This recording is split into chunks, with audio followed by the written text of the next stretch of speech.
تفنگ میخکوب برند کامرکس مدل CT45 تولیدی تایوان. فنیاش و این کاراش خوب میدونن. این یکی از بهترین برندان و مدل تفنگ میخکوب با چاشنیه.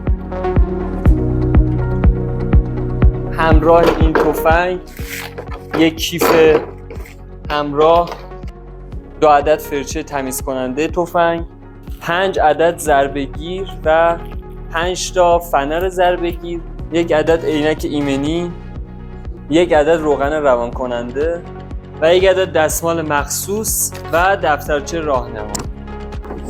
همه اینا توی کیف شکیل تقدیم میشه با همه متعلقات.